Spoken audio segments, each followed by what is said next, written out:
let's talk about that Man City Everton game, that moment. I mean, from where you sit, from the interpretation of the law, handball, penalty or no? It's not from where I sit. From where anybody in the world sits, it's a penalty. The only people who didn't think it was a penalty was VAR and the referee. And unfortunately for the world and unfortunately for Everton, they are the ones who have the power to call the decision. And it wasn't given. But it makes no sense at all. I don't even think we need to debate on this thing. It's a clear error. It's a clear handball. It's a foul. It's a penalty. Because you see, there was an Everton player behind him. So it's not like there was nobody there. The Everton player was putting pressure on him. And had he not used his hand to control the ball, you don't know what would have happened. He literally stretched out his arm. It's so clear. I don't even... honestly, I don't understand how this thing wasn't given. It is not... Because it's not like the ball accidentally hit his arm. Yeah, I mean, the ball was coming and then he stretched out his... And it's even under the sleeve. So that new rule where they are talking about the sleeve being part of the upper body. Because he stuck his arm out. He stuck his arm up. Yeah. He used it to control the ball clearly with his skin under the sleeve.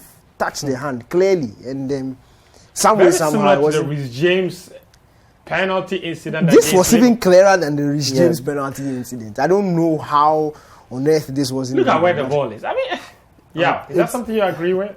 I believe, looking at it, he knew the bounce had tricked him. Yes. So he had to do something about it because he was going to miss the ball. And that was the only way to control it. And in controlling it, he moved his hand towards the ball. Moreover, it's skin that contacts the ball. So, clear pen. I don't know what Paul Tierney was thinking, but... It wasn't him. That's the point. I think that's why people... it was hard for him to see. So if he doesn't see, it's VAR's job to spot that. He's behind the player. Yes. I believe his angle behind the player makes it very clear for him. That's what I'm saying. But referee doesn't see. That's fine. Okay, fine. That's forgivable.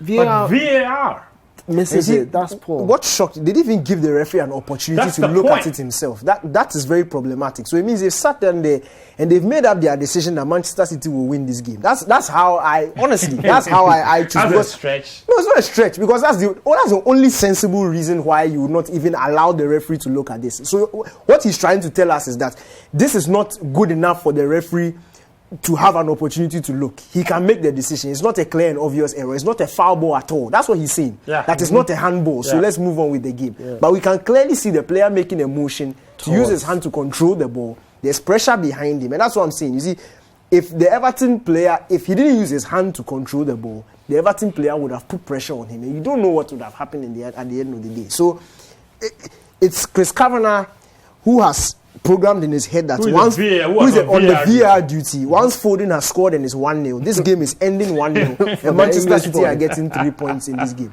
That's how I choose to look at it, because other than that, then it really doesn't make sense.